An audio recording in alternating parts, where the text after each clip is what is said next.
Bueno, buenas tardes a todos. Vamos a tener en la charla del día de hoy relacionada a los órganos y la administración en la Ley General de Sociedades. Vamos a ver cómo dentro de lo que habíamos hablado en la charla anterior, donde habíamos mencionado cuál era la organicidad que tenía la sociedad comercial en cuanto a cómo interactuaban los distintos órganos. Hoy vamos a tratar, o vamos a ver, vamos a considerar un órgano específico, que es el órgano de la administración.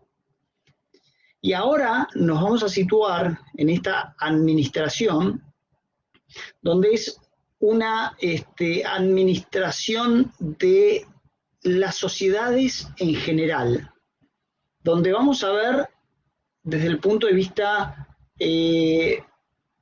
principal cómo va a ir decantando este órgano de administración, cuáles van a ser las características, y luego este órgano de administración va a tener su particularidad de acuerdo a cada uno de los tipos societarios donde tenga que ser aplicado y cómo debe ser aplicado y qué facultades va a tener cada órgano de administración según el tipo social del que estemos hablando. Ahora bien, cuando vamos a hablar de esta organización de la sociedad, vamos a hablar, o tenemos que hacer especial referencia, estamos hablando del contrato plurilateral de organización que nos contiene en el artículo primero como naturaleza jurídica de lo que es el contrato de las sociedades comerciales. Y cuando hablamos de este contrato plurilateral, vamos indefectiblemente a tener que hablar sobre lo que es la organización, las funciones de cada uno de los órganos que componen la persona jurídica. Cada uno de estos órganos, que ya lo vimos en el concepto de la charla pasada, va a tener que tener como finalidad cumplir el objeto social, cumplir la finalidad para la cual esa persona jurídica ha sido creada. Todos los caminos van a conducir a cumplir ese objeto exclusivamente. Donde al momento de tener que cumplir este objeto vamos a tener que buscar la íntima y afinada relación que debe existir, en la conexión que debe existir entre todos los órganos. El órgano que administra, el órgano que representa, ya vamos a ver cuál es la diferencia, el órgano de gobierno, el órgano de fiscalización, llegado el caso que lo deba tener, y por último, el órgano el que liquida, los que se van a encargar de la liquidación de la entidad.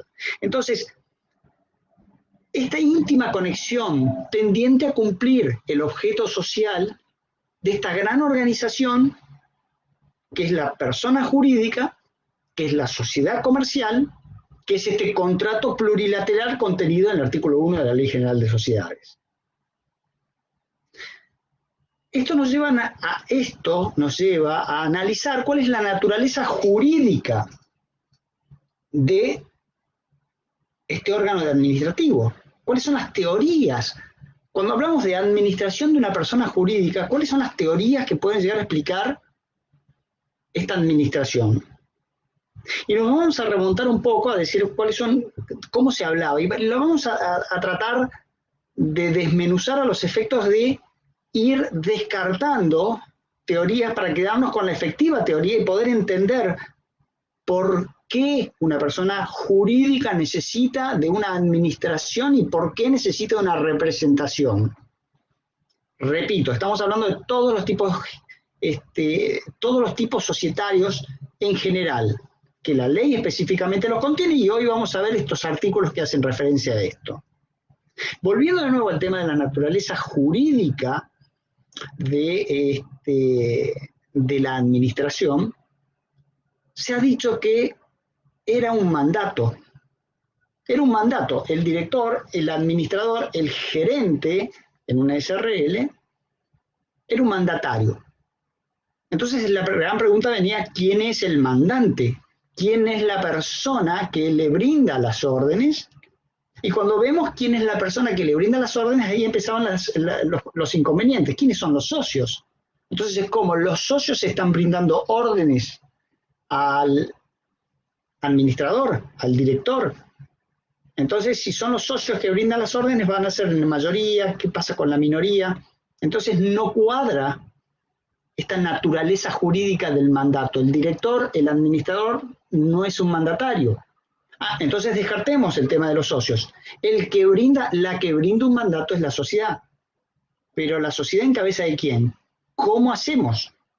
Porque alguien tiene que brindar ese mandato, si es en nombre de la sociedad, al administrador, quien a su vez representa, con lo cual entramos en un círculo vicioso. No podría tampoco explicarse la teoría del mandato como naturaleza jurídica de la administración. Entonces esto nos lleva también a pensar, digo, bueno, actúa como en un carácter de representante. La naturaleza jurídica la podemos ver en la representación del administrador de la persona jurídica. Estamos bajo también la misma situación, porque esta representación va a presuponer la existencia de dos sujetos.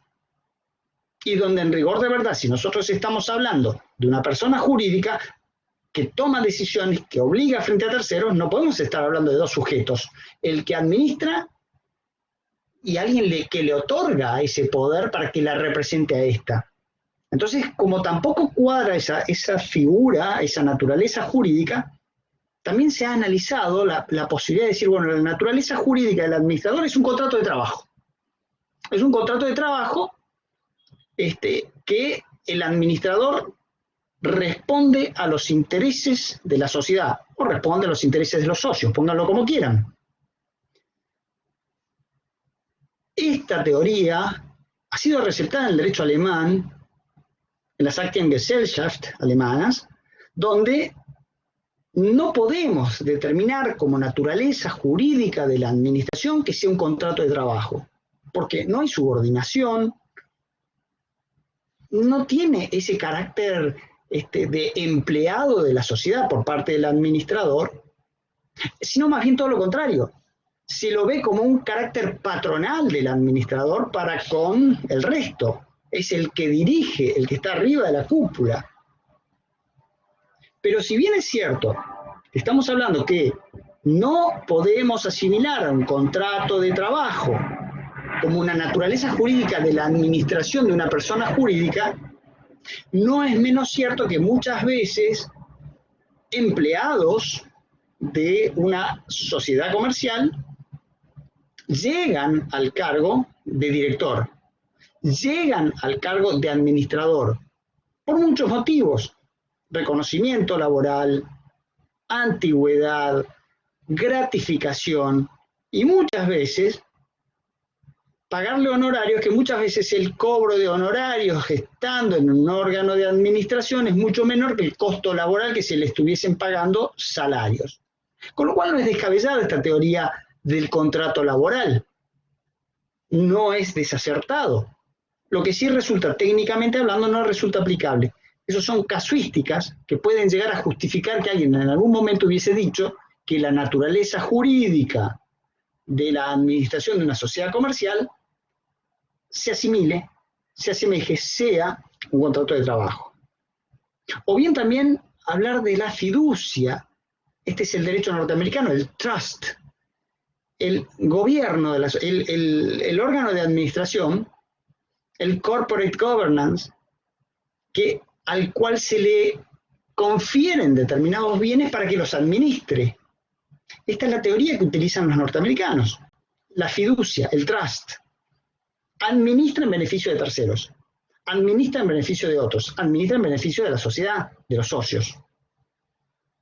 Pero lo cierto es que nuestro ordenamiento, habiendo visto ya todas estas teorías de la naturaleza jurídica de la administración, las repito: lo que era el mandato, la representación, el contrato de trabajo, la fiducia.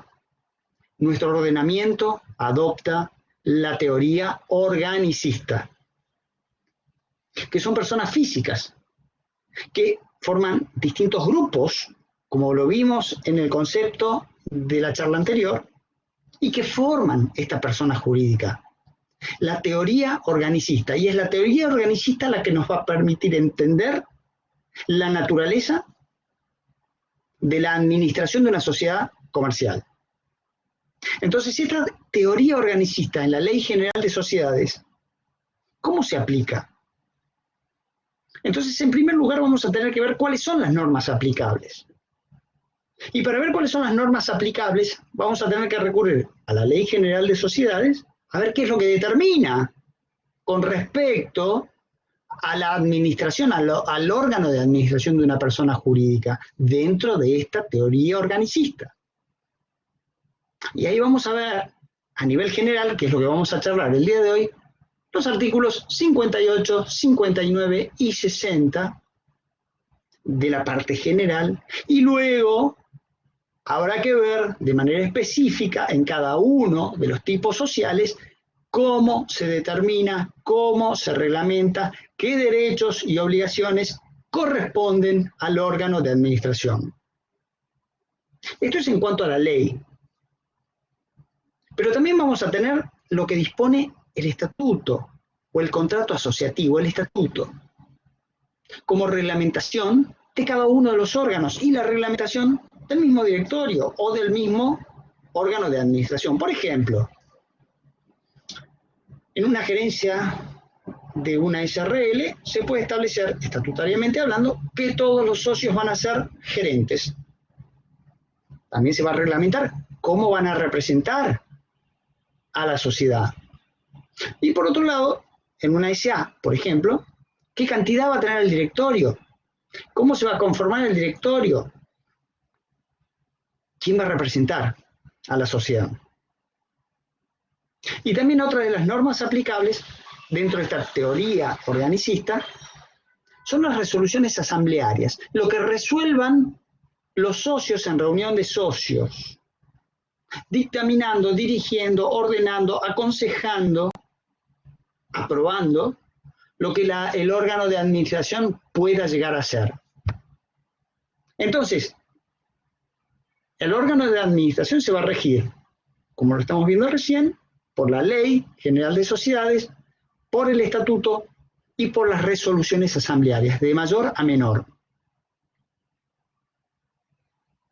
Esto también ha sido conformado por la jurisprudencia, quien también ya en numerosos fallos sostiene que no estamos hablando de un mandato, que tampoco se trata de una representación, por los motivos que ya expusimos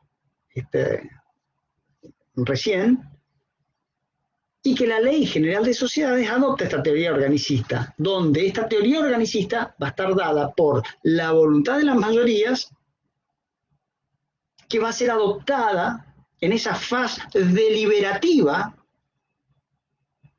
Esa voluntad, esa decisión de la mayoría va a deliberar, va a establecer, va a disponer cuestiones que van a llevar adelante la conducta, va a dirigir, va a permitir el desarrollo de la actividad del órgano de administración.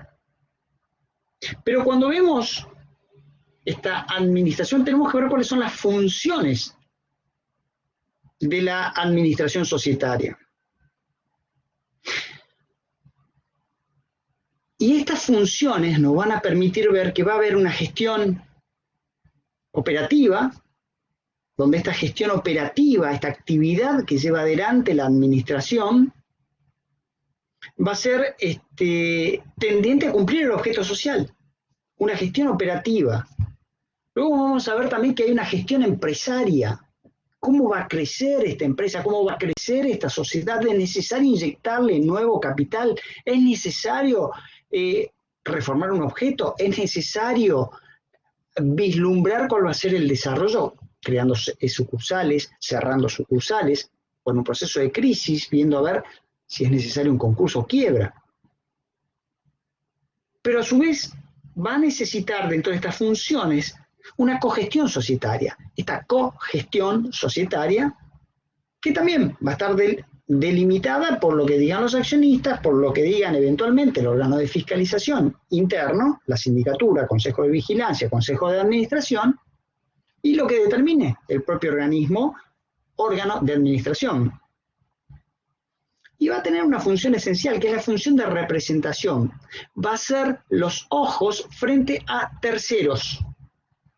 Entonces, administra desde el punto de vista interno, representa desde el punto de vista externo. Entonces, empezamos a amalgamar todo lo que estamos diciendo ahora. Estamos empezando a darle forma a lo que implica la teoría organicista en una sociedad comercial, donde ya no podemos hablar de dos sujetos, va a ser siempre uno solo, donde va a estar en cabeza de este órgano de administración que va a administrar la sociedad desde el punto de vista interno, y alguien la va a representar a esa persona jurídica. Entonces vamos a estar hablando de estos actos de administración. ¿Y con qué los vamos a diferenciar? Con los actos de disposición, lo de disponer. Los actos de disposición siempre le corresponden o no le corresponden al órgano de administración. Como principio podríamos llegar a establecer que este órgano de administración solo va a administrar, no va a disponer. Y la disposición generalmente le va a corresponder a los socios, accionistas, cuotapartistas, socios. ¿Por qué? Porque un acto de disposición, pensemos, tenemos el inmueble más importante de una sociedad comercial. El más importante. El cumplimiento del objeto social, por ejemplo, sea vender helados. Vendemos helados, tenemos el inmueble más importante y al directorio se le ocurre vender el inmueble. Acto de disposición. ¿Ese acto de disposición será válido? ¿Cuál es el objeto social? Vender helados, actividad comercial. Pero el directorio se está mandando a vender el inmueble. Momento. Ese acto de disposición, que incluso puede afectar de manera tangencial lo que es el cumplimiento del objeto social, deberá ser decidido por otro órgano, que van a ser los socios. Porque seguramente si voy a vender el inmueble más importante, sea porque haya una política de fondo, ya sea por modificación del objeto social o por un cambio de estructura comercial o de comercialización que me lleve a mí a la necesidad de modificar radicalmente la estructura del negocio. Ese acto de disposición va a tener que ser una decisión de los socios. No puede ser una decisión de la administración.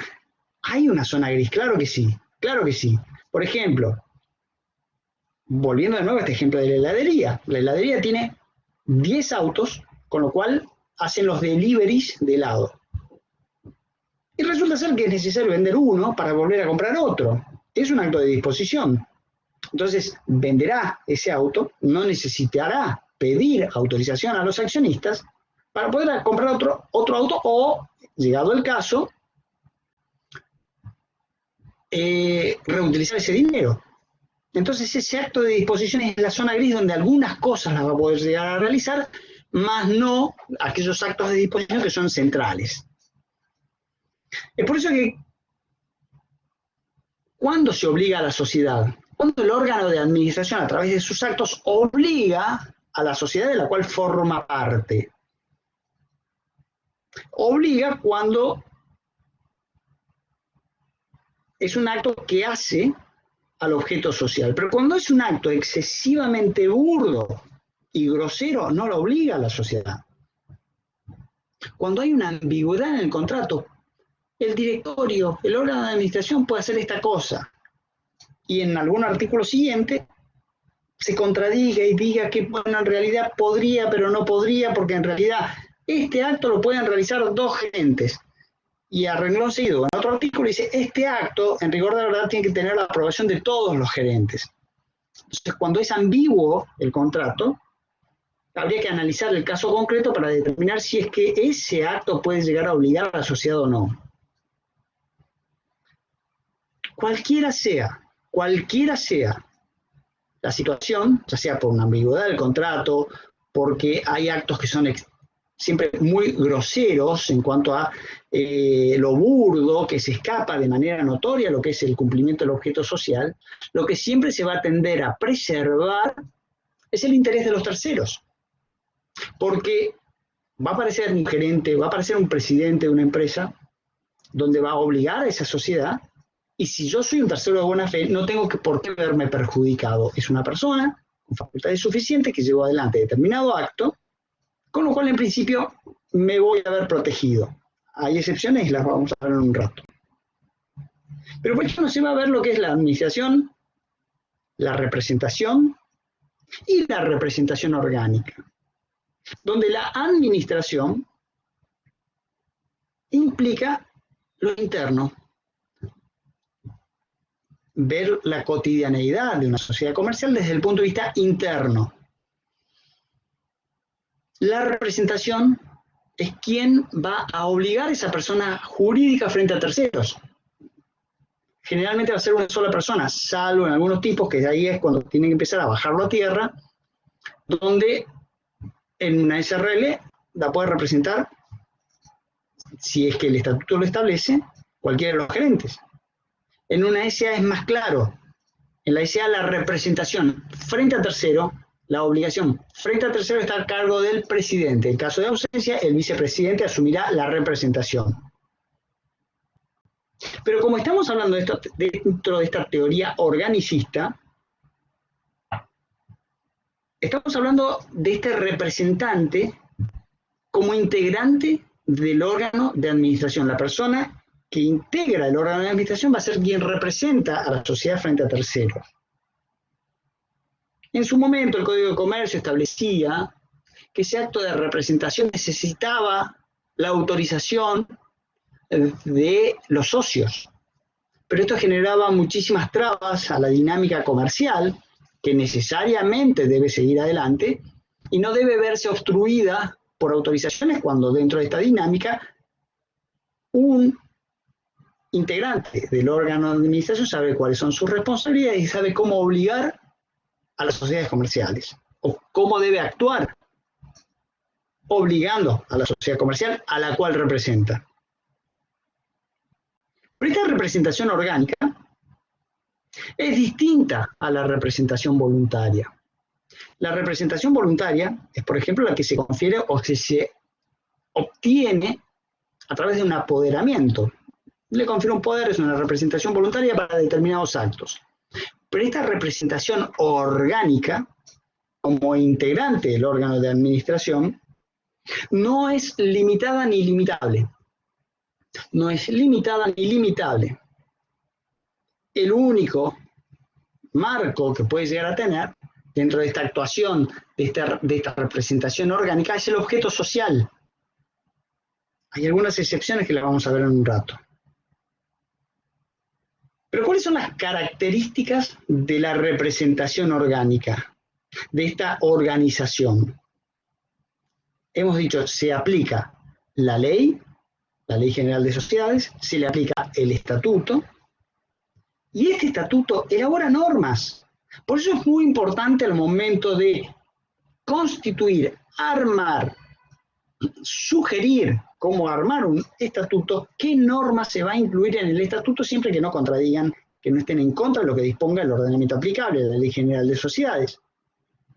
Y cuando se arma este estatuto, cuando se elabora normas para ver cómo se va a reglamentar cada uno de los órganos, la actividad misma y en especial el órgano de administración, tienen que tender estas normas particulares a proteger el patrimonio, el capital social, que tiene que tener una ágil vinculación con los terceros. Si tengo que firmar un contrato, no tengo que estar pidiéndole permiso al síndico, a uno de los directores, quizás a un accionista. Directamente tiene que ser ágil por la dinámica misma que lleva adelante la actividad comercial. Y tiene que ser coherente con la dimensión de la empresa. Coherente con la dimensión de la empresa. ¿Cómo lo voy a armar? Y acá es donde vamos a ver, por ejemplo, donde hay quizás un kiosco que se constituye como una sociedad anónima, ya hay un error, porque sociedad anónima es una estructura jurídica costosa, donde genera una serie de obligaciones legales de sus órganos, por ejemplo, que el directorio tiene que sesionar una vez cada 3 meses. Entonces, tiene que tener cierta dinámica y todo eso tiene que estar plasmado en los libros de comercio. Y lo más importante, ¿qué cantidad de directores va a conformar el órgano de administración, o el directorio en este caso en el ejemplo? ¿Para qué vamos a poner en un kiosco un directorio de 3 personas? Costos impositivos, pago de honorarios, obligaciones, responsabilidades. Entonces, muchas veces evaluar un directorio unipersonal, un directorio colegiado. Y acá viene el tema, entonces, de la coherente dimensión de este órgano de administración, donde van a ser las normas particulares contenidas en un estatuto que no pueden contradecir con lo que establece la Ley General de Sociedades, que va a ser esta característica de esta representación orgánica. Uno de los temas principales también que podemos ver va a ser el uso de la firma social. Uso de la firma social. ¿Quién firma por la sociedad? Entonces, hasta este momento ya vimos lo que era la administración, lo que era la representación, qué normas les resultan aplicables, la ley, el estatuto, las decisiones de los accionistas, cómo voy a organizar este órgano de administración, uso de la firma social, cómo voy a obligar frente a terceros. En principio, el administrador, el presidente, es el autorizado para firmar todo tipo de documento y que obligue a la persona jurídica. La Ley General de Sociedades no contiene ninguna prerrogativa que indique a quién le corresponde la firma social o el uso de la firma social. Con lo cual, queda al libre albedrío del contrato o bien de los poderes que una sociedad pueda llegar a conferir a otras personas. Como el uso de la firma social puede estar delegado bajo determinados aspectos, se puede conferir un poder a un tercero por alguien con facultades suficientes dentro de la sociedad, entiéndase presidente, entiéndase miembro del órgano de administración, gerente en el caso de una SRL, confiere un poder a otras personas. Obviamente que este uso de la firma social puede generar ambigüedades, puede generar conflictos. Por ejemplo, ¿qué pasa si el estatuto dice que solo 2 socios son los que firman y obligan a la sociedad? Ahí habrá que desentrañar si estamos hablando de una firma colegiada, conjunta o indistinta. Si el estatuto dice ambos integrantes del órgano de administración pueden firmar, pueden hacer uso de la firma social.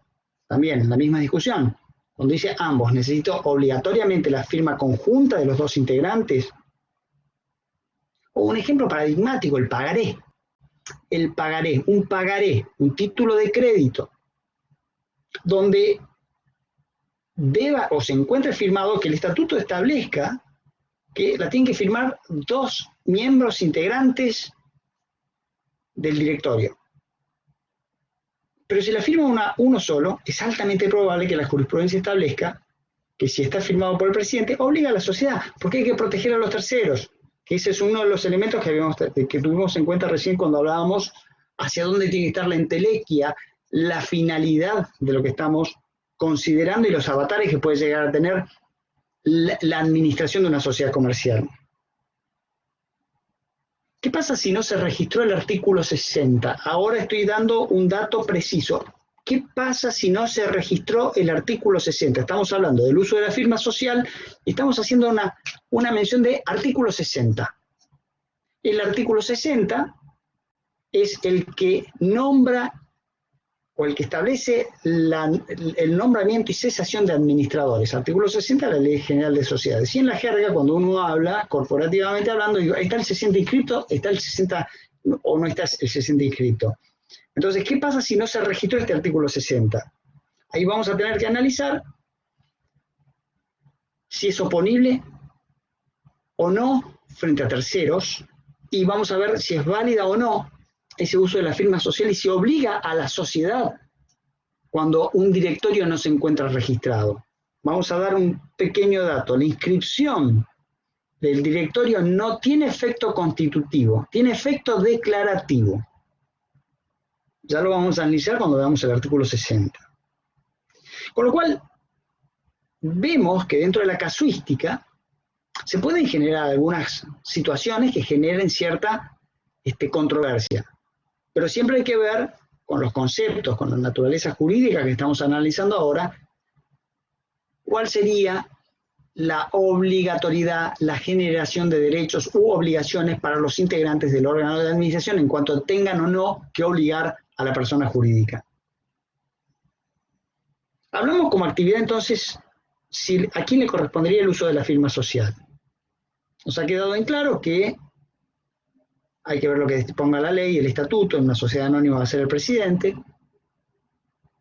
Y también se pueden dar los apoderamientos, donde hay un elemento esencial, donde el carácter de administrador es personal e indelegable. No puedo delegar que otro administre por mí. Básicamente tengan en cuenta el grado de responsabilidad que tiene un administrador, donde no se ampara en la limitación de responsabilidad que pueda llegar a existir en alguno de los tipos sociales. La responsabilidad del administrador es solidaria e ilimitada. ¿Qué quiere decir esto? Que al tener que ejercer, sea personal e indelegable, va de la mano con que la responsabilidad es solidaria e ilimitada. Entonces, ¿se pueden otorgar poderes? ¿Se puede apoderar a un tercero? La respuesta es sí, claro, por supuesto, porque un presidente, un directorio no puede estar en todos los actos, no puede estar en todas las cuestiones. Entonces yo confiero determinados poderes para que bancarios, para cobros de dinero, judiciales a los abogados. Entonces los abogados ya se presentan directamente con ese poder conferido en legal forma por el órgano de administración y a través de ese poder representa a esa persona jurídica en el marco de una causa judicial.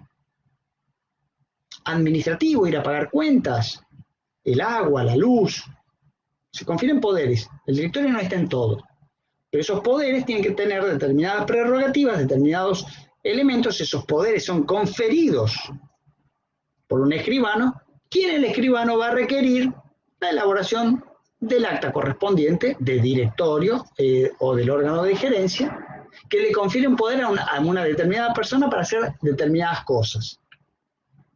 Frente a ese poder, entonces hay un apoderamiento que no implica una delegación de facultades, sino un apoderamiento a terceros.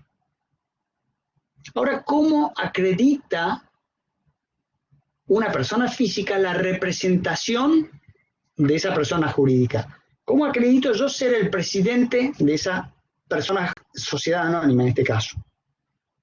En primer lugar, con el estatuto. Pero el estatuto no deja de ser un elemento histórico. El estatuto yo puedo acreditar el carácter de presidente de una SA, en tanto y en cuanto ese estatuto se encuentre vigente. ¿Y por qué digo vigente? Siempre va a estar vigente, pero en el caso del directorio, el estatuto tiene una duración máxima de 3 ejercicios, dice la ley. Entonces, si ese estatuto se encuentra con mi mandato como presidente vigente, está perfecto.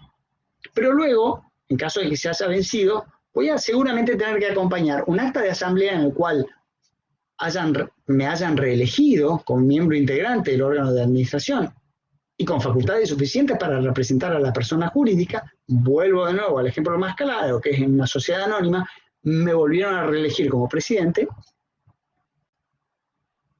Y muchas veces también existe también la modalidad de que designo a los miembros integrantes de la administración y una reunión de directorio posterior distribuye los cargos de los administradores.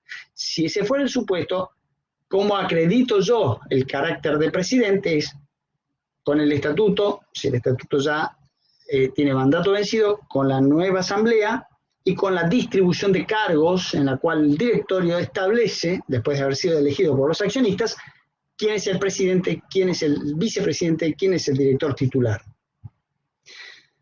Esta sería más o menos la forma en la cual se lleva adelante la representación, la acreditación de la representación de la sociedad comercial. Ahora,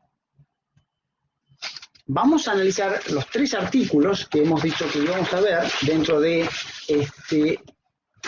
el ordenamiento aplicable y vamos a ver con detenimiento lo que establecen los artículos 58, artículo 59 y artículo 60 de la Ley General de Sociedades, donde el artículo 58 nos dice: el administrador o el representante que de acuerdo con el contrato o por disposición de la ley, que de acuerdo con el contrato, estatuto o por disposición de la ley, tenga la representación de la sociedad.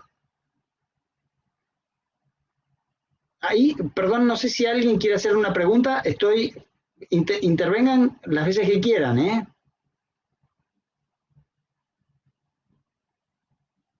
Bueno, continúo. Donde el artículo, no sé. Hola, si Fernández. Sí, hola. Fernández, María de Los Ángeles, ¿cómo te va? No, soy Daviana en realidad, hola. Ah, pues, perdón, yo leo lo que me aparece acá, perdón. Sí, no se preocupe. Profe, ¿sabe que yo le quería hacer una consulta en cuanto al material? Porque se me superponen 2 clases en este momento, estoy en 2 clases. Y quería consultar, yo esta materia ya la tengo regularizada, pero me queda poco para que me vence y tengo que tirar el final. Y quería consultar el tema de la bibliografía, si propone, o sea, o recomienda alguna en específico. ¿Me dijiste tu nombre? Daviana. Hola. Daviana. Daviana, estamos en medio de la clase, que no tiene nada que ver la pregunta. Con todo gusto te la contesto después. Bueno, yo pregunto pensé que tenía que ver con lo que estábamos hablando. No, perdón, espero hasta el final de la clase, entonces, que me la responda. Bueno, gracias. Seguimos. El artículo 58, entonces, el administrador o el representante que de acuerdo... Hola, ¿podrían mutear? Sí, está bien, yo sí quiero hacer una consulta sobre el desarrollo de la clase. Perdón, claro, ahora no sé, ahora sí sos María de Los Ángeles. Sí, soy Fernández. Ahora sí. Sí, buenas tardes, ¿cómo le va? Hola. ¿Qué tal? Respecto, usted dice, hace mención al estatuto, y escuchándolo, creo entender bien que la ley es lo macro y el estatuto, mientras no contradiga la ley, puede ser abierto, es decir, lo que se establezca en ese estatuto tiene autonomía, digamos, o hay limitaciones de acuerdo a la sociedad. Perfecto. ¿Se entiende lo que digo? Es clarísimo y está muy bien encaminado, María de Los Ángeles. En principio, lo que establece un estatuto, lo que dice un estatuto es: señores, ustedes no se pueden ir más allá de lo que establece el ordenamiento aplicable. A ver, ejemplo, en el caso de una sociedad anónima, el directorio, me dice la ley, se debe reunir una vez cada 3 meses. Ok, perfecto. En el estatuto yo quiero que se reúnan una vez cada 6 meses. Eso no es válido, no va a ser válido. ¿Por qué? Porque la ley misma me está diciendo que se tienen que reunir por lo menos una vez cada 3 meses. Ahora, ¿qué pasa si yo en el estatuto le digo se van a reunir todas las semanas? Es perfectamente válido. Es perfectamente válido. Ahora, ¿por qué voy a poner yo en el estatuto que el directorio se tenga que reunir de manera obligatoria una vez por semana? Lo voy a tener que, más que explicar, pensar jurídicamente por qué voy a obligar al órgano de administración que se reúna una vez cada semana. A lo que voy es, ya sé cuál es la situación macro y sé ahora mínimamente qué es lo que tengo que hacer. O un ejemplo, otro ejemplo más claro. Artículo 264 de la Ley General de Sociedades para las sociedades anónimas, donde establece cuáles son las incompatibilidades de los directores para ser directores. Por ejemplo, que no puede ser alguna persona que haya sido condenada dentro de un determinado plazo por delitos de fraude, hurto. Entonces, frente a esos supuestos, yo no puedo poner en el estatuto que hay una salvedad para aquellas personas que hayan cometido tales delitos. Entonces, siempre lo macro me va a regular lo que yo ponga estatutariamente. Estatutariamente voy a armar el traje a medida, dentro de esos parámetros que me establecen la ley. No sé si iba apuntado por ahí María de los Ángeles. Sí, tal cual. Lo que le preguntaba justamente era eso, que en tanto y en cuanto no contradiga las leyes vigentes, el estatuto puede, digamos, realizarse o regularse conforme a la sociedad, siempre y cuando no vaya en contra de las leyes vigentes, digamos. Exactamente. Bien. Dentro de este artículo 58, ahí vemos también que empezamos ya ahora a aplicar los conceptos que charlamos hace un ratito. El administrador o el representante, que de acuerdo con el contrato o por disposición de la ley, también un poco de lo que nos decía María de los Ángeles recién, tenga la representación de la sociedad, obliga a la sociedad por todos los actos que no sean notoriamente extraños al objeto social. Acá vemos todo lo que veníamos diciendo, todos los órganos están encaminados a cumplir el objeto social. Entonces, la administración va a obligar a la sociedad en todos aquellos actos que no sean notoriamente extraños al objeto social. Este régimen se aplica aún en infracción a la organización plural. Organización plural también lo vimos. ¿Qué pasa con el directorio conformado por 3 directores?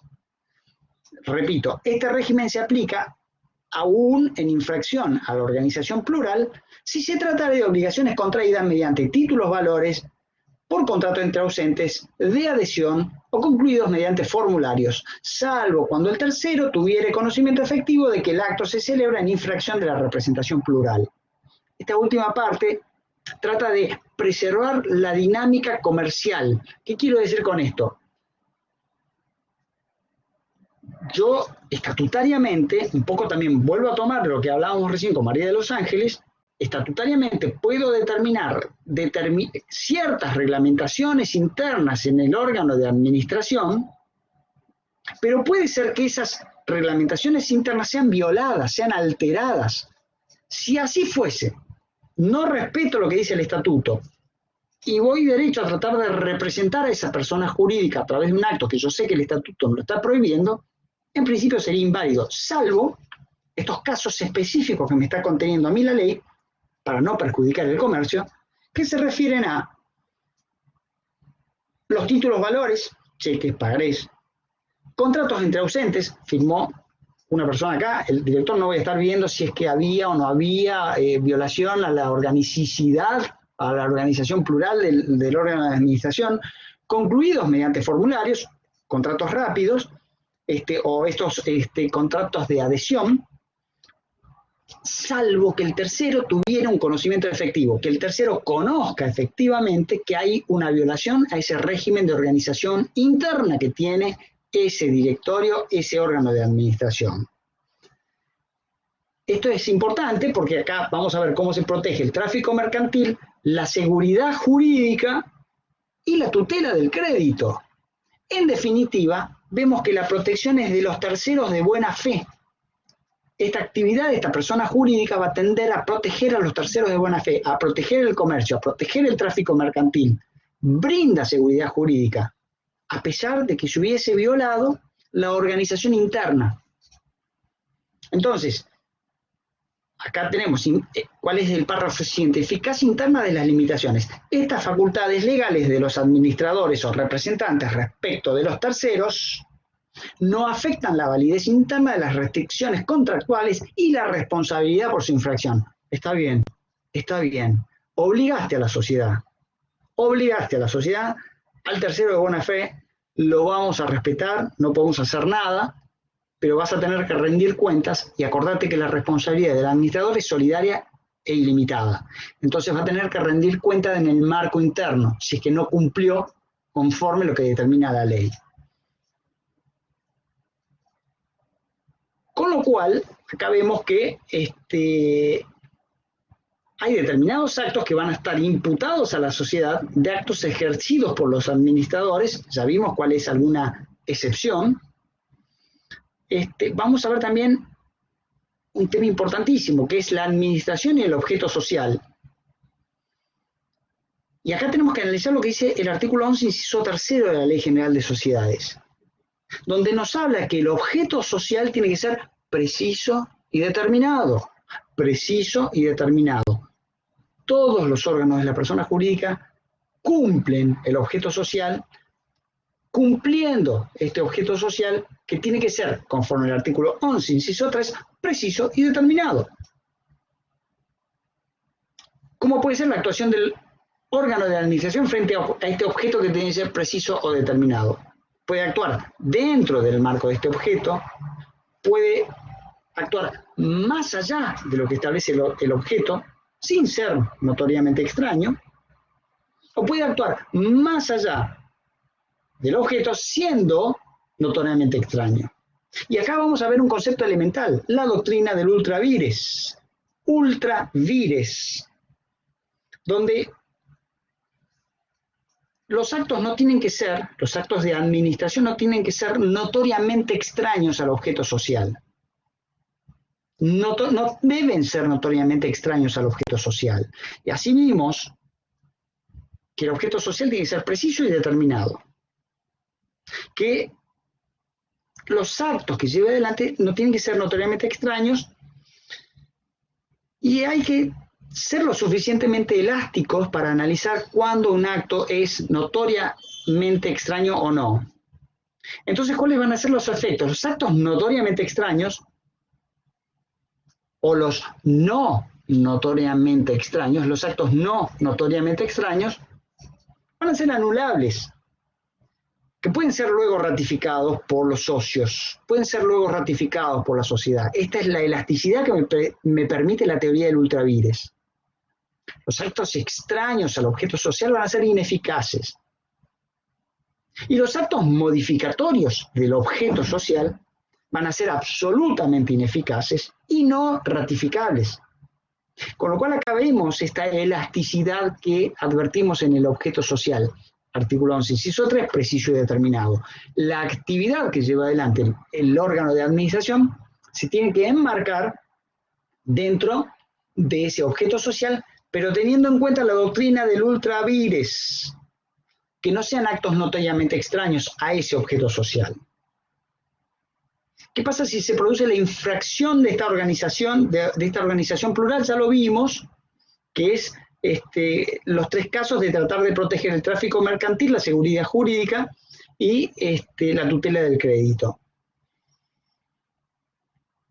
Ahora veamos lo que dice el artículo 59.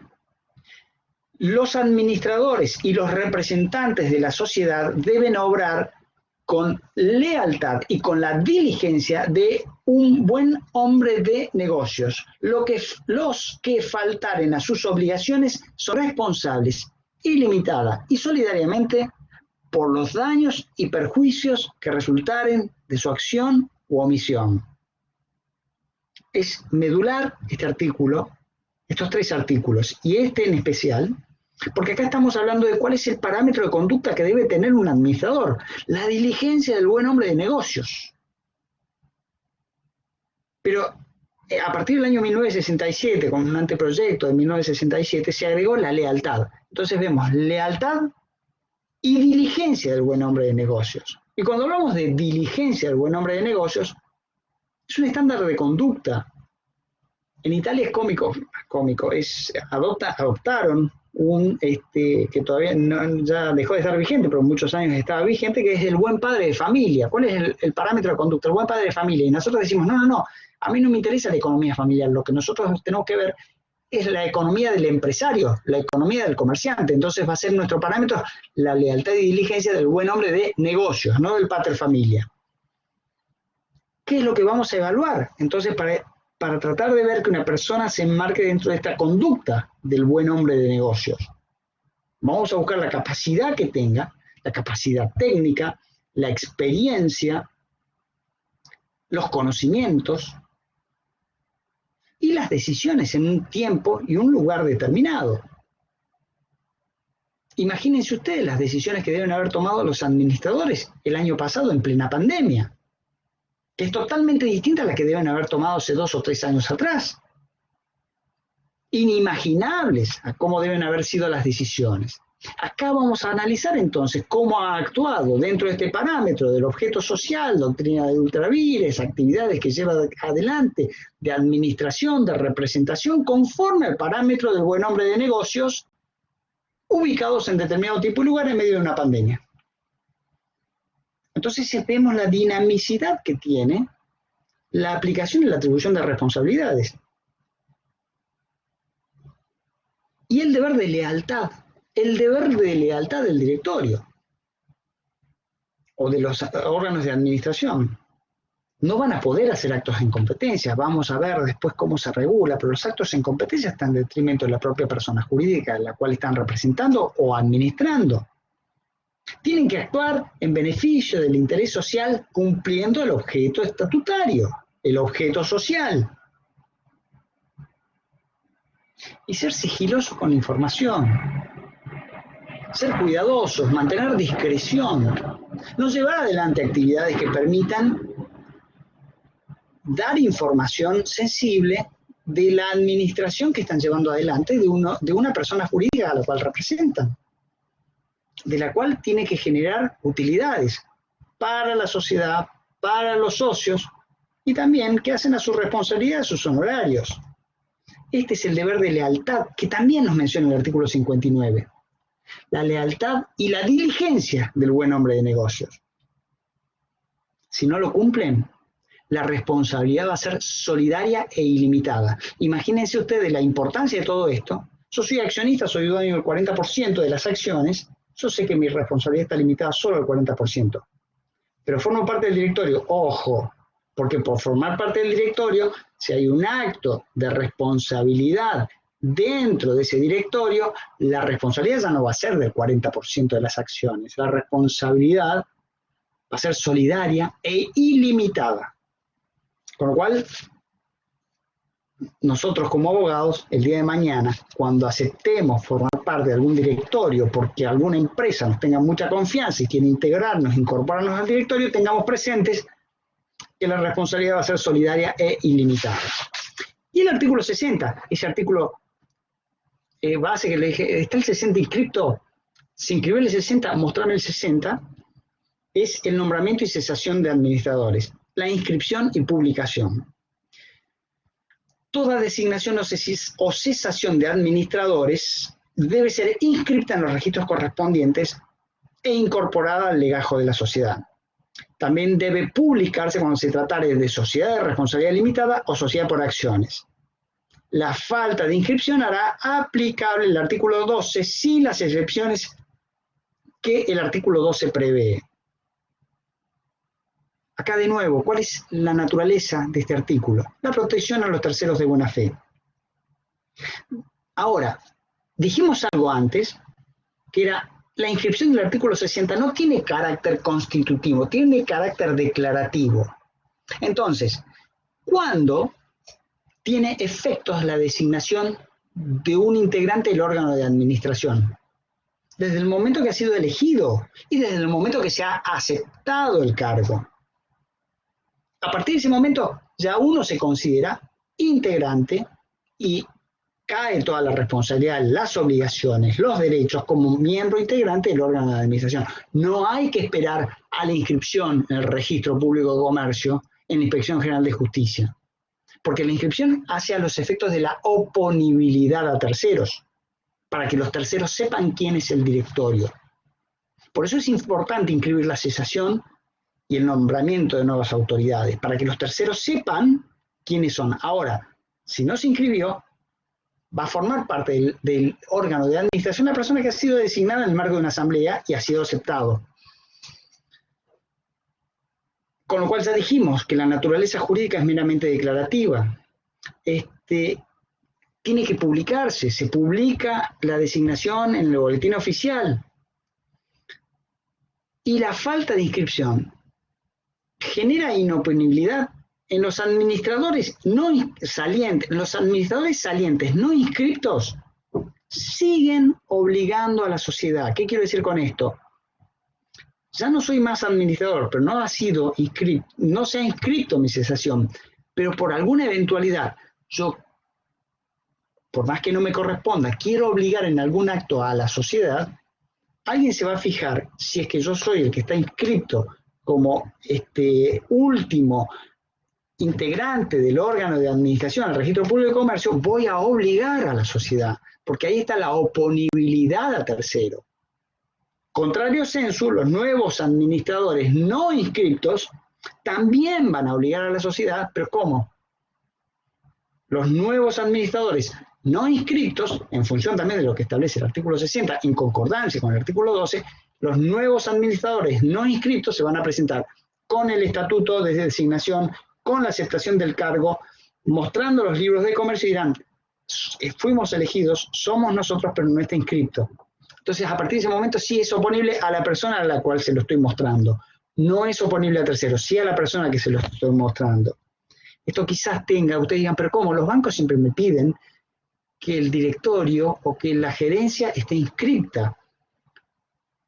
Lo piden y está mal que lo pidan. O cuando se vence el mandato, que lo piden. Si yo le acompaño a las actas, con las actas es suficiente. Pero muchas veces, para resguardarse cualquier grado de responsabilidad, piden que ese nuevo directorio o que la autoridad vigente se encuentre inscripta en el registro público de comercio. De esta forma, hemos visto estos tres artículos importantes, el 58, el 59 y el 60 de la Ley General de Sociedades, aplicables a la administración en general, a todos los tipos sociales. Y a partir de ese momento van a tener que ustedes desmenuzar en cada uno de los tipos, la sociedad colectiva, la SRL, la sociedad anónima. Vamos a empezar a analizar en cada uno de los tipos cuáles son las particularidades del mismo. Así que recién había una pregunta que ahora con todo gusto la contestamos. Estoy a disposición.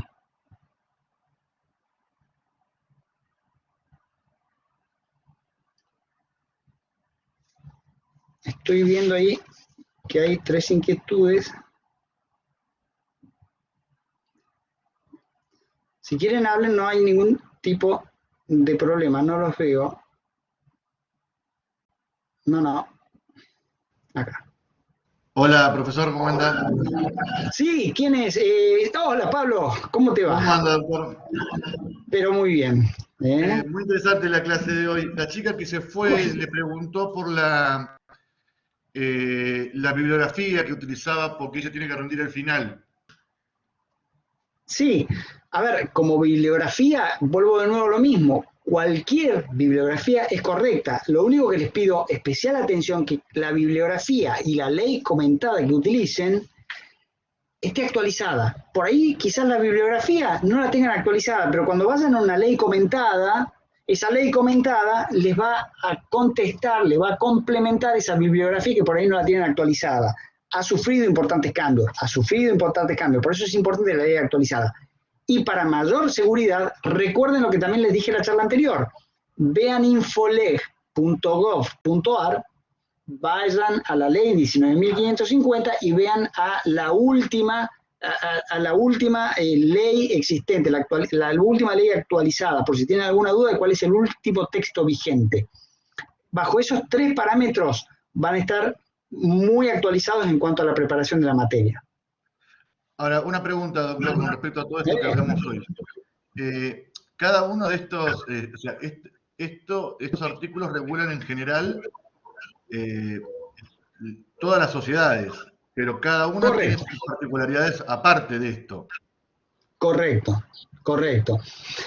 Fíjense ustedes, un gran problema que existe cuando, especialmente lo he visto en el fuero laboral, donde se inician acciones por parte de los empleados en contra de los gerentes y meten a todos en la bolsa. Eso para los laboralistas, los socios de una SRL son todos sociogerentes, ni siquiera yo creo que no le ponen ni siquiera el espacio, sociogerentes.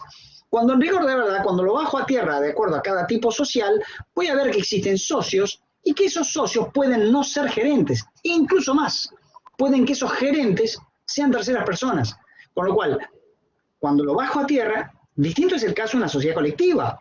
Distinto es el caso de una sociedad colectiva donde el órgano de administración puede ser todos. Distinto es el caso de una sociedad anónima, donde ahí voy a tener un órgano ya mucho más profesionalizado, donde voy a tener hasta incluso posibilidad de atribuir funciones a determinados directores. Con lo cual, cuando yo analizo esta situación y veo, esta es la parte general, este es el marco que me va a regular todos los tipos sociales. Y después voy a ver la particularidad de cada uno de los tipos. Y de acuerdo, tengan en cuenta también lo que me diga la ley, lo que diga el estatuto, y después más, en menor medida, lo que digan los socios a través de sus reuniones sociales. Ese va a ser el marco de actuación. Pero acá, a ver, más importante que decir, tienen que actuar con la diligencia y la lealtad y la diligencia del buen nombre de negocios. La doctrina del ultra vires, la responsabilidad, son todos elementos que hacen a todos los administradores en todos los tipos sociales. Claro. ¿Alguna otra inquietud?